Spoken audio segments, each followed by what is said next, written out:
This is Where We Live from Connecticut Public Radio. I'm Lucy Nalpathanchel. Our show's been focusing on higher education in recent weeks. We spoke with a financial advisor about a perennial but important topic, and that's how to pay for college. And just last week, we sat down with the president of Quinnipiac University in Hamden, Connecticut, Judy Olian. And we'll do it again on Monday when we bring you an hour-long conversation with UConn's new president, Thomas Katsouleas. We hope you can join us for that show, too. But today's topic focuses on the people teaching at your son or daughter's college or university. Did you know 7 out of 10 faculty on U.S. campuses are not eligible for tenure? Now, if you don't work in academia, that number might not stand out to you. But today, Where We Live, we explore the reliance of colleges and universities on non-tenure positions, including adjuncts or part-time faculty, and the consequences of this. Coming up, we'll be joined by a reporter from Inside Higher Ed, and we'll learn what's being done to help adjuncts get better pay and more stability. We'll also hear from adjunct faculty working in Connecticut. First, joining us from a studio at The Atlantic is Adam Harris. He's a staff writer covering education. He's also currently writing a book about racial inequality in higher education. Adam, welcome to the show. Thanks so much for having me. I should mention to our listeners, earlier this year, you wrote a piece titled The Death of an Adjunct. I first saw that shared on Facebook, and when I read about Dr. Thea Hunter, I have to say I couldn't stop thinking about her, Adam. Tell us about Thea. How did you hear about her? So Dr. Hunter was an adjunct professor at several different institutions in the New York City metro area. But she studied with Eric Foner and several of her colleagues who were in the graduate program with her at Columbia University. Had been passing around, there was a GoFundMe because Dr. Hunter had passed away. And I just kind of, in speaking with some of her former colleagues and hearing more about her backstory, her story and her writing and her brilliance seemed remarkable to me. And the fact that she wasn't able to secure a tenure track position seemed kind of ghastly. And so I kind of wanted to figure out why and what were the machinations at play that kind of led to this point. When we talk about Thea, before we get into the different positions that she tried for and also the ones she held at different institutions, so what was her track in terms of when she went to graduate school, the type of research that she did? She was someone that people saw as a rising star. Yeah. So as I mentioned, she studied with Dr. Eric Foner at Columbia University, who's a renowned American historian of the Civil War and Reconstruction period. And Thea, at the time she entered the program, historians were kind of looking for a new perspective on early American history. And it was kind of an Atlantic perspective, right? The kind of transfer of ideas across the water. So from Europe to the Americas and kind of this interchange of ideas. And so she starts to look into this case, the Somerset case, which kind of began with this black man who had escaped slavery for a month, and then he was forcibly taken from England to the colonies. And the difference between his case and several other cases is that he ultimately ended up arguing for his freedom and won his case back in England. And she was able to connect the ideas of freedom and emancipation and abolition from that case to kind of our American understanding of it in the mid-1800s. And Dr. Foner called it, pioneering. Mm-hmm. So when she was entering the job market, she was truly pioneering a new field or a new perspective on American history. And that's one of the reasons why after she finishes her PhD, it doesn't wait too long to find a job on the job market. And that was before the recession. So she was on a tenured track job here in Connecticut at Western Connecticut State University. Yes. Yeah. She got a position at Western Connecticut State in 2004. And, she was an assistant professor of history and non-Western culture. And it wasn't too far from the New York area, which was important to her because all of her family still really lived in the New York area, and her mom in particular. So she gets to Western Connecticut State, and at first the job is great. She really enjoys her students. She really enjoys teaching. She really enjoys her research. But slowly there are little things that start to wear on her. You have she gets to campus early, and she's the only person in in the building, and she's also a black woman, and she's sitting at her desk, and people will come in and ask her if she's the janitor, or parents will call the school and ask if she has her PhD, and having come from Columbia studying with some of the most renowned historians of the world, it's kind of jarring. So there were these kind of microaggressions and macroaggressions that had been building up over a course of time that just kind of wore on her, and they kind of, once they build up enough, it can kind of beat you down. You talk about her experiences at Western Connecticut State University. At the same time in your article, you're also writing that over a 20-year period, the percentage of underrepresented minorities in non-tenure track part-time faculty positions grew by 230%. But during the same period, minorities in full-time tenure track positions grew by just 30%. And so I'm just curious, as Thea was experiencing these negative impressions of her, despite her, very rigorous academic background and talent, the long commute to New York, even though she was on this tenured track job, this was not something that she could stay in? Yeah, and this is actually something that kind of across academe today, you kind of see where professors of color, black professors, Latino professors will experience these microaggressions. Academe has not necessarily been the friendliest place for minorities. And then kind of given the numbers that you mentioned, where 230%, that's the growth in non-tenure track faculty positions compared to this 30% figure.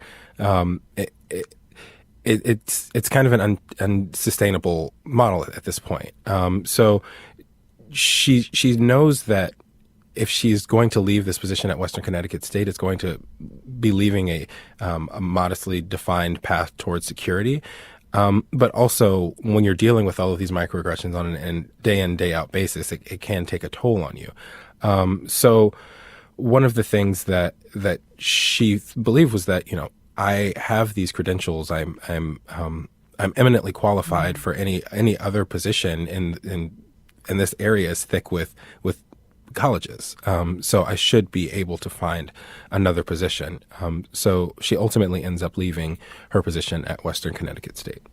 I'm talking with Adam Harris, staff writer covering education at The Atlantic.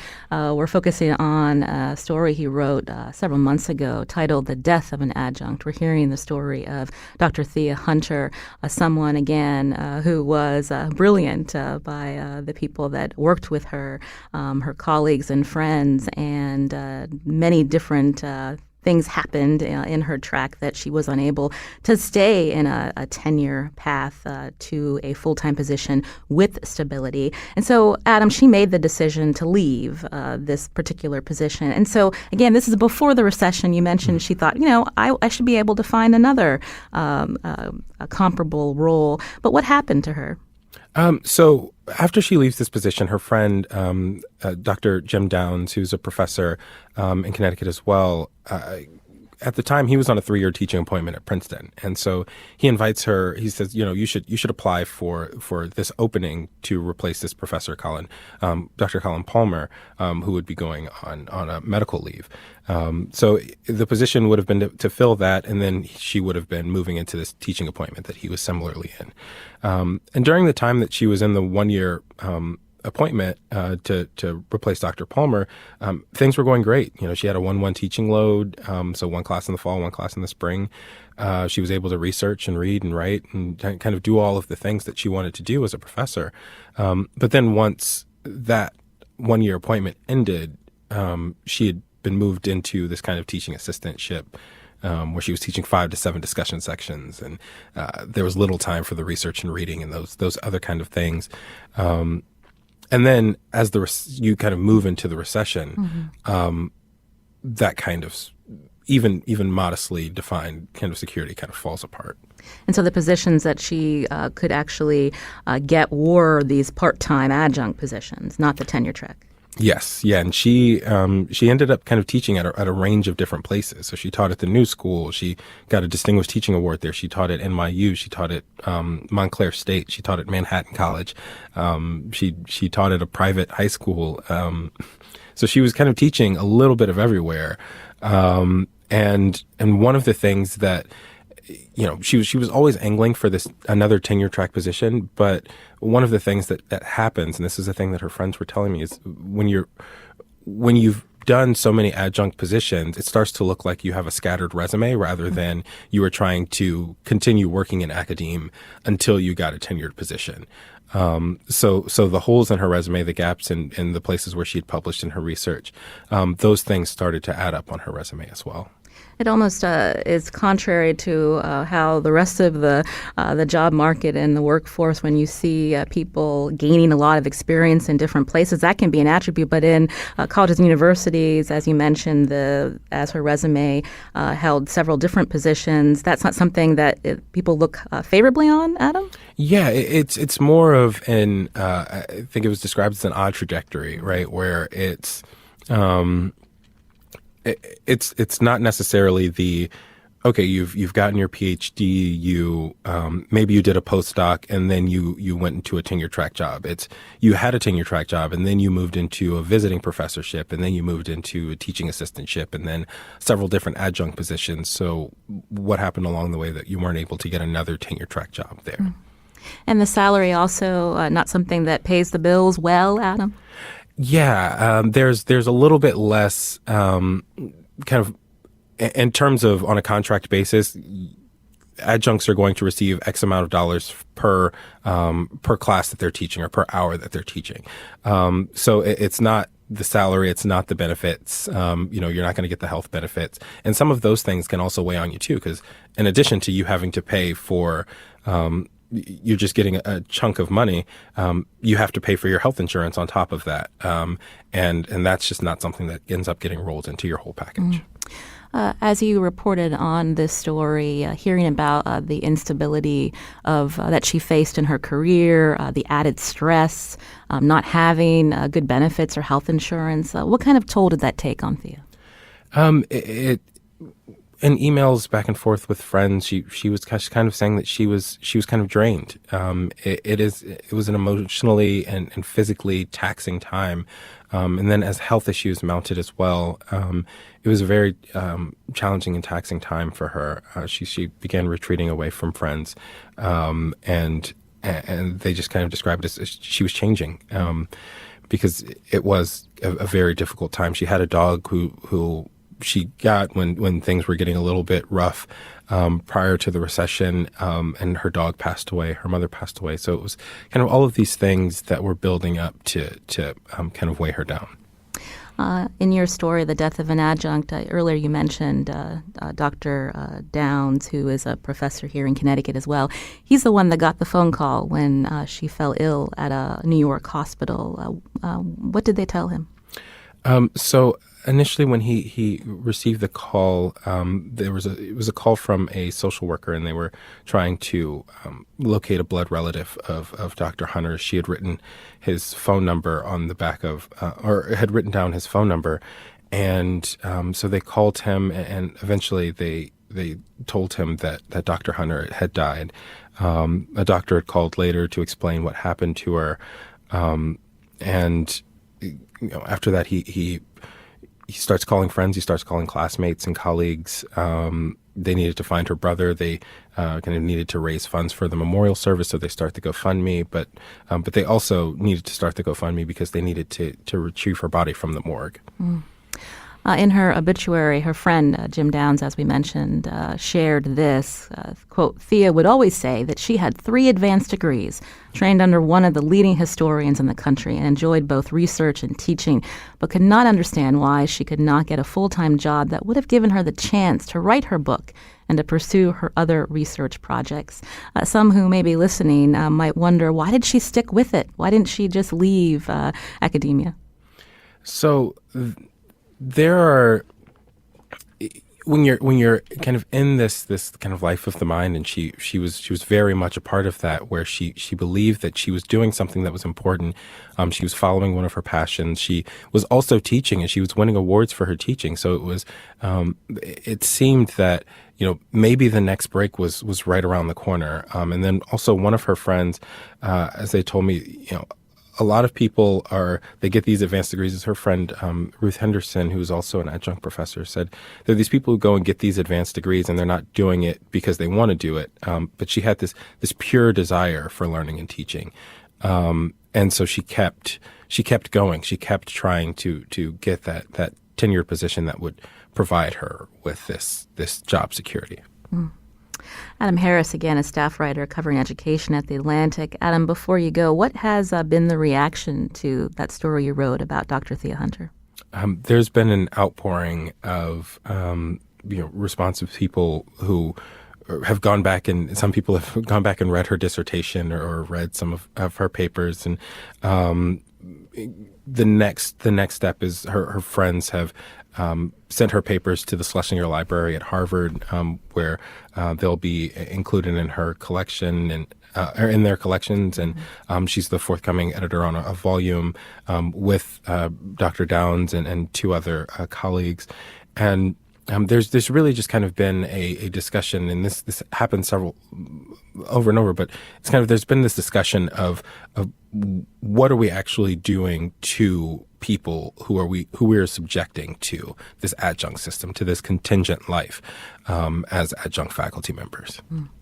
Adam Harris is also currently writing a book about racial inequality in higher education. Adam, we thank you for joining us today to tell us a little bit about Dr. Thea Hunter. We'll make sure we link to your story at Where We Live. Adam, thanks again. Thanks so much for having me.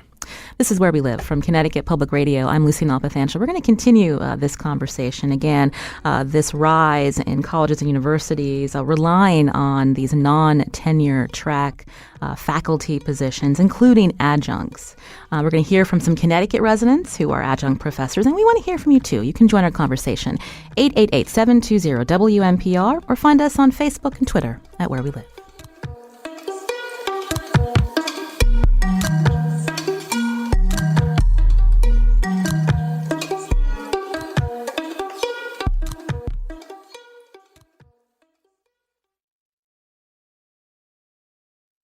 This is Where We Live from Connecticut Public Radio. I'm Lucy Nalpathanchel. Now, if you want a career working at a college and university, the tenure track is the path you want to get on, unless being part-time faculty is a better fit for you. But being an adjunct is hard, as we just heard from The Atlantic's Adam Harris, because of the long hours, the heavy workload, and the insufficient pay.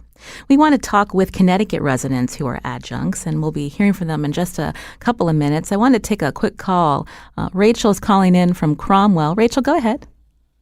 Hi, Lucy. Thank you so much for taking my call. I just wanted to briefly discuss two things, if I may. One, when I was finishing up my PhD at Rutgers University, I had the opportunity, because I no longer had funding at Rutgers, I was teaching at Princeton at the same time as Thea, and I got to know her a little bit, and she was an incredibly kind and warm individual. When I read the Atlantic article several months ago about her death, it struck me very, very hard. Somewhat also because one of the other people who was in a similar position to Thea as what was recently described as a glorified TA-ship, he also died as well, too. And so it just strikes me odd that two of these people who were in similar positions both died several years after being in them. Well, thank you. Go ahead, Rachel. Oh, sorry. And my second comment was I also had the experience of finishing up my PhD and going on the job market for a tenure track position right after the recession began, and was really, after 5 years, unable to secure long-term employment. I'd had a postdoc. I adjuncted various institutions across the country and was still unable to do so. And I eventually left pursuing a tenure track job and now work in administration at a university, which I find very rewarding, just for the record. But it was an incredibly difficult decision to make. I had not been trained for it as a graduate student, and many of the faculty and and my other colleagues as well too really couldn't understand why I was willing to make that choice and why that was the best choice for me, and they weren't terribly supportive about it. So I think that also, my experience might speak towards the sort of larger infrastructural issues that people have about pursuing a tenure track job because they don't know how to do it and they don't have the support necessarily for it from their colleagues. Well, those are important points to take into account as we talk about this. Rachel from Cromwell, thank you for calling in. And again, we're sorry to hear about the passing of your colleague, Dr. Thea Hunter. Today, we're looking more into the fact that the rate of, or the number of non-tenure track faculty at U.S. colleges and universities has risen significantly over the last few decades. We wanted to hear more about what it's like to work as part-time faculty, or to not be able to be on that tenure track where you're guaranteed job stability and better pay.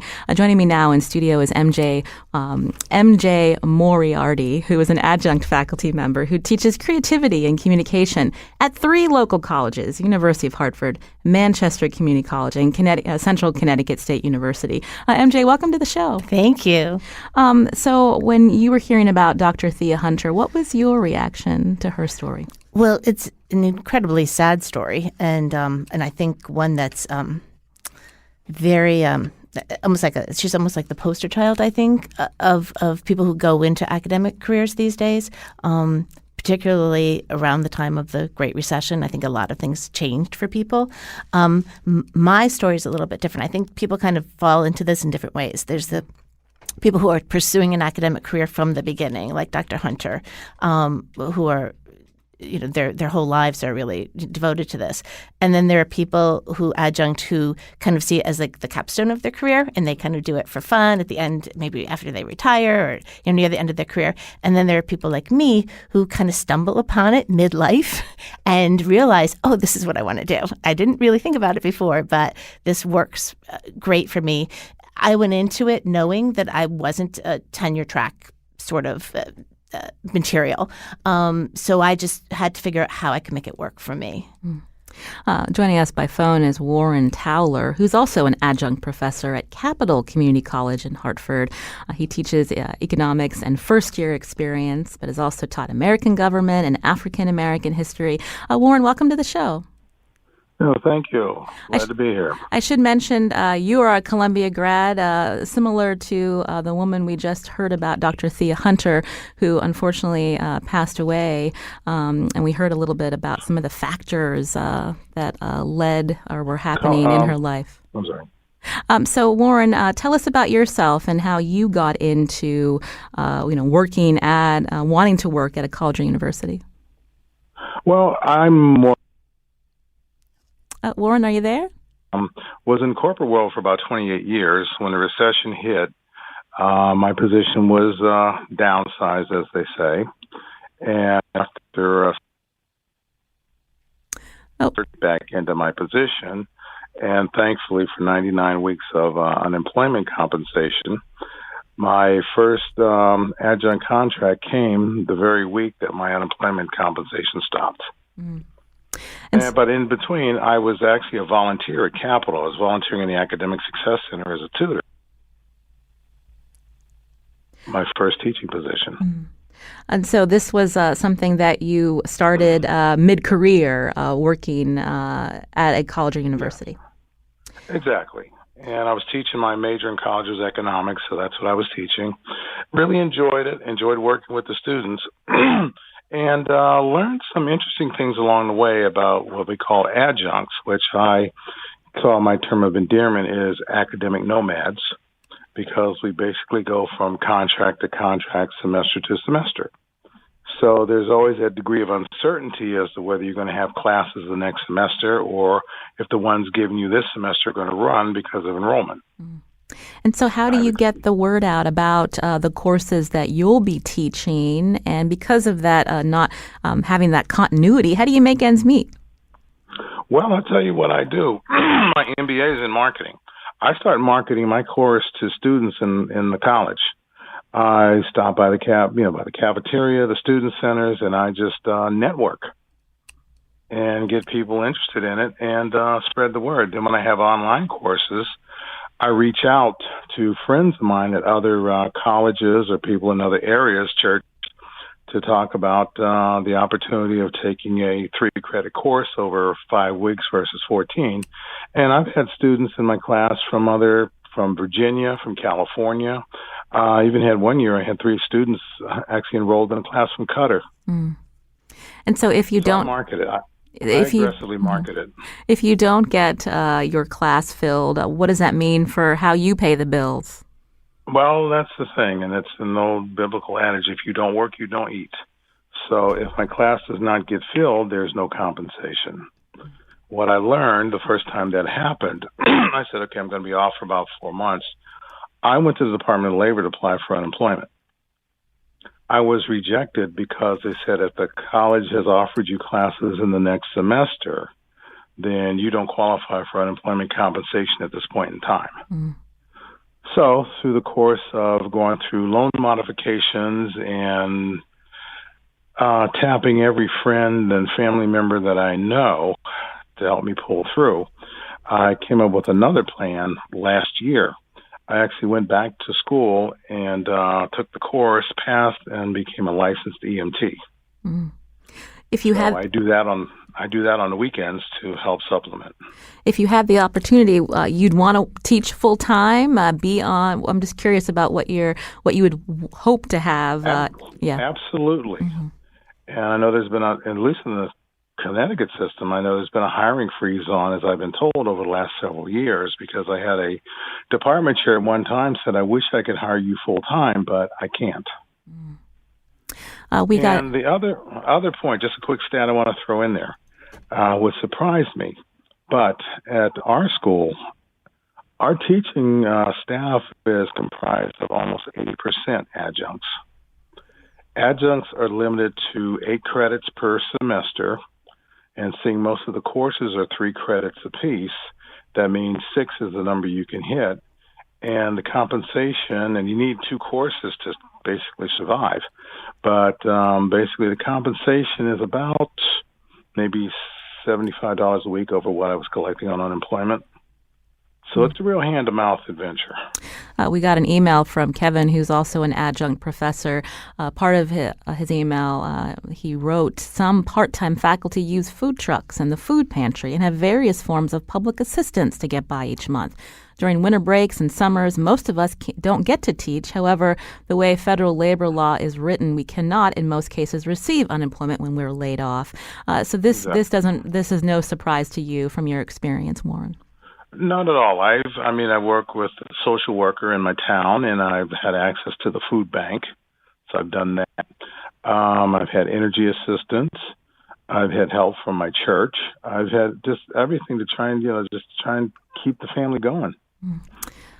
On the phone with us again is Warren Towler, who's an adjunct professor at Capital Community College in Hartford. In studio with me, MJ Moriarty, who's an adjunct faculty member who teaches at 3 local colleges. Mm-hmm. So, MJ, I saw you nodding your head as Warren was talking about, how he's, advertising the class on his own and has another job to make ends meet. Is it surprised? Do you think your students know that this is what adjuncts, this is their reality? I don't think they know at all. I think that in a way, this is a lovely part of it, is they think of us as professors. And so I don't feel that the students that I have, or even my full-time faculty colleagues, look down on us in any way. I felt like I have been shown a great deal of respect from my department chairs, from my colleagues, and from my students. I feel very valued personally with all those relationships. But yeah, I think that maybe we need to advertise it a little bit more clearly, that there is a distinction, and that we do need some supports put in place so that we can continue to do as good a job as we can. I wanted to bring into our conversation Colleen Flaherty, who's faculty correspondent for Inside Higher Ed. She's covered this issue of adjuncts extensively. Colleen, welcome to our show. Hi, thanks for having me. So we just heard for a little bit from 2 different Connecticut residents who adjunct. I'm curious if you could talk about in your reporting, is this similar to what you're hearing from part-time faculty? And how has this practice of hiring these non-tenured track positions really grown on campuses nationwide? Right. Well, you can't see me. I'm on the phone, but I'm also nodding my head, listening to these stories. Unfortunately, stories like your guests and even Thea Hunter's are not uncommon. There has basically been, since the 1970s, a reversal in job security and job roles among professors. In 1970, about 75% of professors were tenured or on the tenure track as assistant professors. And today, it's basically flipped, where we have about 25% of professors tenured or tenure track. And the rest are either full-time non-tenure track or adjuncts. And, we use that word most commonly to describe people like your guests who teach a course here or there. There is kind of a misconception that adjuncts, by and large, like teaching the way that they do, and they teach it as sort of a hobby, or they're happy with one course. But several studies suggest that over 50% of adjuncts would, like your guest mentioned, like a full-time job somewhere. Other studies suggest that they take a great part of their identities from their faculty positions, that they want to be more included in the campus community, and those jobs just aren't there for them. So when we hear that these positions are increasing versus these tenured positions, strictly for the money, is this why administrators at colleges and universities are going this route? Right.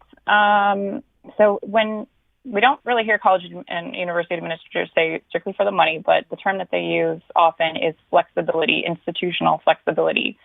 They'll say things, they'll say enrollment kind of ebbs and flows, and say that they need adjunct professors to be flexibility within their staffing, sort of portfolios, to be able to let a professor go when a class doesn't fill up, or hire one quickly when one doesn't. And basically just that these needs for flexibility make the tenure track less and less tenable for them. I mentioned earlier, Colleen, that we just did a show about the high cost of higher education. We have universities in our state of Connecticut.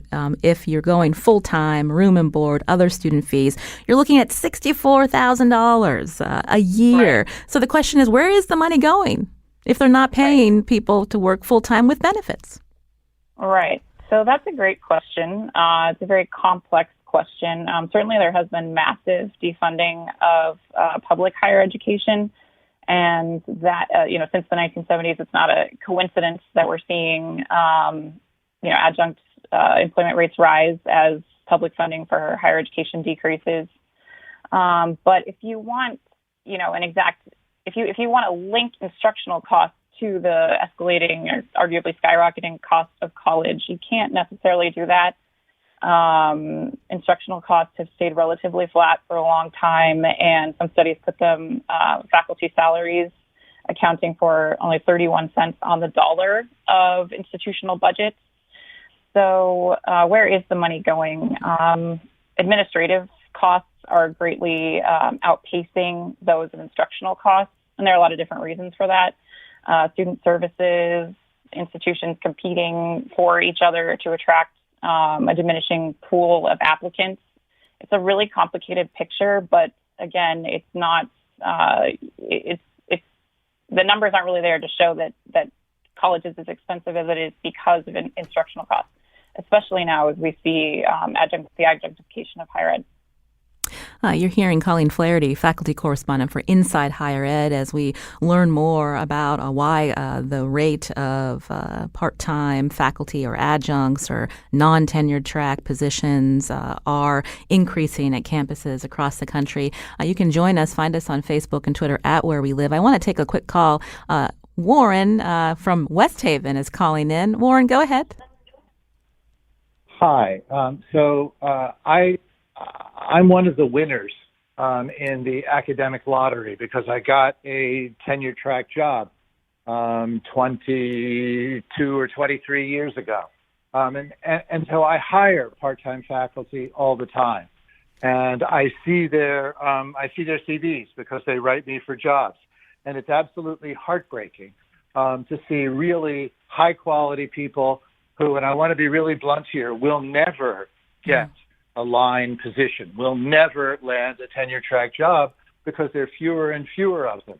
The only thing that's really going to help, I believe, the overall working conditions and benefits for part-time faculty, for adjunct faculty, is not individual efforts to advertise your courses, even though it may be essential. It's to unionize. It's happening all around the country, particularly at public universities, but also at my own. And that helps raise salaries. It helps increase benefits. It helps adjunct faculty get a better look at what their schedule is going to be the following term. That's really I really think that that's the only hope for adjunct faculty to be able to live a life where they can support themselves and their families and have something to do with a profession that they love and doesn't love them back. Well, Warren from West Haven, thank you for bringing up that point, who also works at University of Hartford. Our guest in studio who adjuncts, MJ Moriarty, so he mentioned unionization, and that's something that University of Hartford does have. So tell us about how long ago was that where the staff were able to unionize, and is that something you supported? Yeah, I was part of the unionization drive. It's an adjunct union that's associated with the 4Cs, which is the Congress of Connecticut Community Colleges, and for me, it's just been in the past year that the union contract has kicked in. So I mean, there's still a ways to go, but for me, I kind of thought it was important to get involved for two reasons. For the principle of the thing, if these universities are really financially and structurally dependent upon adjunct labor, there needs to be a fairer system that put in place. And personally, if I wanted to make this career that I really loved tenable for me and my husband, who also does the same thing, then I needed to kind of, put my money where my mouth was and do something to advocate for ourselves.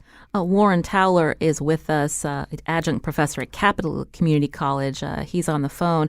Warren, has being part of a union helped you? Well, I became part of the 4Cs and became active as a delegate as a part-time rep last year. And the first question that came to mind was, and this came about when I said I was going to go to school to get my EMT license, I applied for professional development funds. The tuition for the course was $2,000. And when I looked at how the money was allocated, the majority of the money, even within our union, went to the full-time faculty and only about maybe 15% of the total amount to the part-timers. And I said, this is kind of inverted. If part-timers are 80% of our rank and file, why such a minuscule amount of professional development funds versus for the others to go to conferences and all kinds of other things? I got a blank stare. But we had elections back in the spring. We have a new union president in the 4Cs. And this is something I want to pursue because one of the things I said is, as the gentleman who said who was tenured a couple decades ago, he hit it right on the head. We're there, but do we as adjuncts know each other? Are we communicating with each other? So my goal is I want to increase the channel of communications within the adjuncts within my university, within my school, and then reach out to my counterparts at other schools so that we actually begin to develop that grassroots voice that is going to be able to make a difference. I don't think we're there yet, but I think that's one of the tracks I think we're on. We just have to learn to talk to each other, share our stories, get to know what everybody else is going through. And there's so many common stories. It's like, hey, we come together as one voice, and I think we can start to make some inroads. Well, I want to thank Warren Towler for joining us to tell us a little bit about his story. Before we head to break, Colleen Flaherty, who's faculty correspondent for Inside Higher Ed, we heard about unionization efforts in Connecticut. Is this something growing across the country, and does it help? Right. So Warren's experience is kind of fascinating because certainly within unions there are some internal dynamics that I have heard about before. Adjuncts say that the unionization within conditions for adjuncts that are in unions with full-time tenure track faculty are sometimes challenging because full-time faculty members sometimes don't recognize all of their specific needs. But overall, the data do say that adjuncts who are unionized have higher salaries, that they have increased job security. So you're not getting that call, on September 1st after you've worked all summer to prepare a course that, oh, sorry, your job, your course didn't fill up and we don't need you after all. In some cases, they do get some health benefits. So they do have better working conditions. And I would say that within the last few years in particular, there's been a push for adjunct-specific unions on private campuses. The Service Employees International Union is largely responsible for that, but there are other unions involved. And those first contracts are very promising.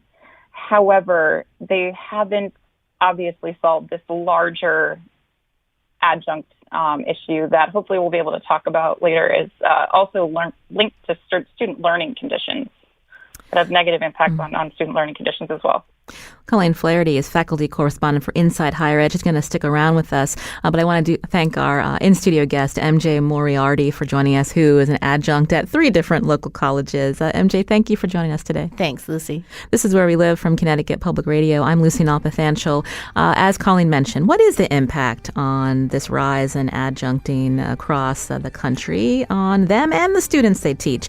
We're also going to hear from someone who left academia, and we're going to find out why. You can join us too. Find us on Facebook and Twitter at Where We Live.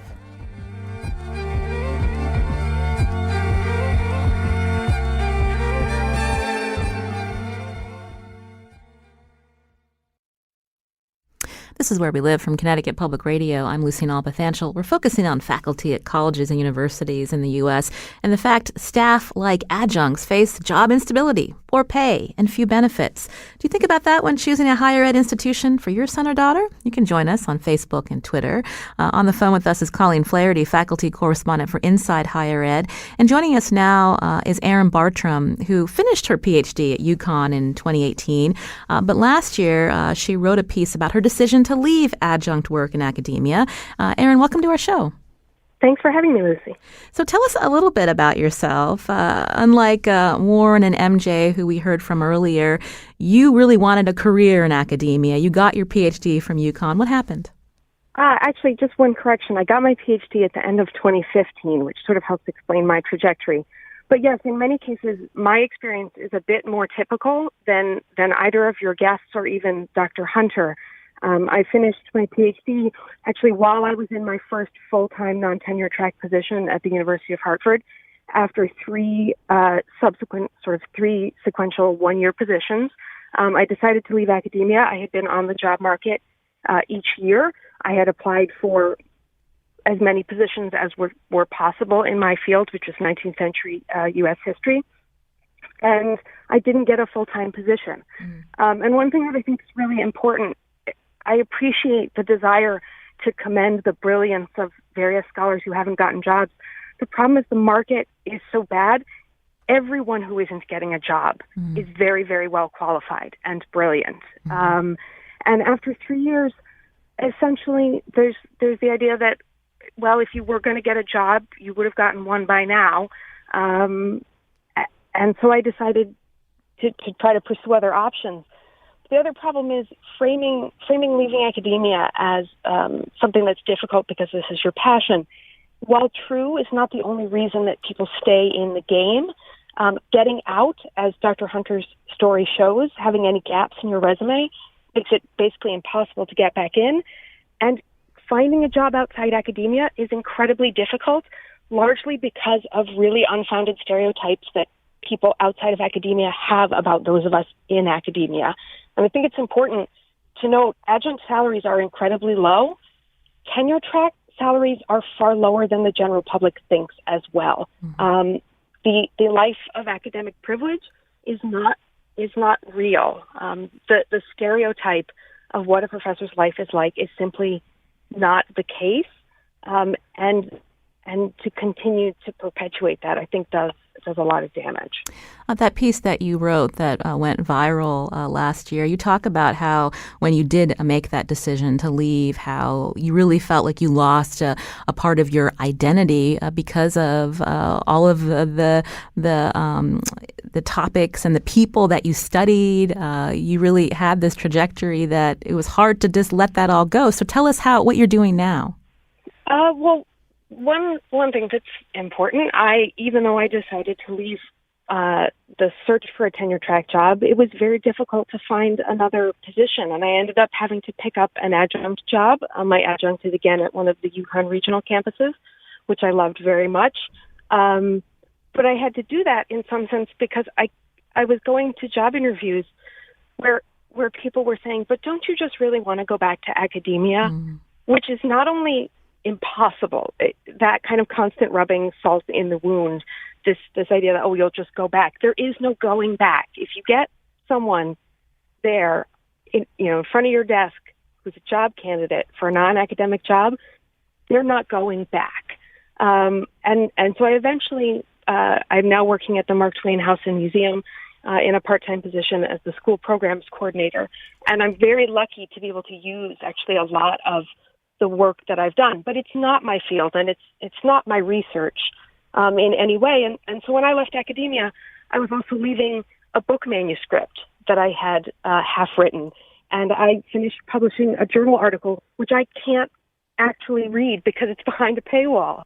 And I left behind an enormous network of people.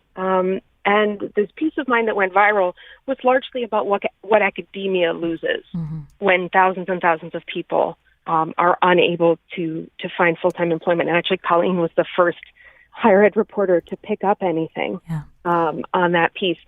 I think Colleen's point that you made right before the break is a really important one. And I think it's notable. The Atlantic has published probably half a dozen pieces on this topic in the past 10 years. There's been lots of coverage of this.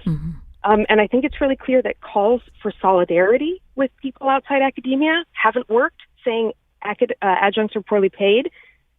That doesn't resonate with people who are worried about the cost of college. Well, let's go to Aaron. Let's go to Colleen Flaherty before we run out of time because of that point that she did make at the end of the break. Colleen, again, we're focusing on the human toll that it takes on people who want careers in academia, as Aaron said, who are brilliant, but they can't seem to get on that path. The impact also on students. Right. So the human toll is related to the educational toll. Adjunct activists and allies like to say that adjunct working conditions are student learning conditions. There have been many studies that highlight the negative impact on students of adjunct working conditions. And this is not because adjuncts are bad teachers. Far from it. They're often extremely passionate. Many times it's only their passion for what they do that kind of keeps them in the game for as long as they stay in it. But it's because very often adjuncts don't have office space. They don't have access to professional development funds or, similar access to their tenure track peers. They are rushing from campus to campus to try to teach courses, to make ends meet, as we've heard already today on your show. And sometimes it's as silly as not having, an email address that's easy for students to find on the web and contact them. So basically, a lot of research suggests that the retention and prompt graduation rates that colleges and universities are so interested in is linked to, especially in the first couple of years of college, student and faculty interaction, students being able to make close bonds with at least one faculty member. That has a great impact on their ability to, or their likelihood to stay in college and to graduate on time. And when you have an adjunct who's there one semester but not necessarily the next, or who isn't able to stay after class again because they're rushing to another campus, or who doesn't have office hours because they don't have an office hour, because they don't have an office, that is going to impact the student's learning experience. Well, I want to thank Colleen Flaherty for joining us. It's a good point to end on, faculty correspondent for Inside Higher Ed. Colleen, thank you. Also, Erin Bartram, who finished her PhD at UConn in 2015. She left academia. She's co-founder and editor of Contingent magazine. We thank Erin for joining us today here on Where We Live. I'm Lucy Nalpathanchel. Today's show produced by Carmen Baskoff. Thanks for listening.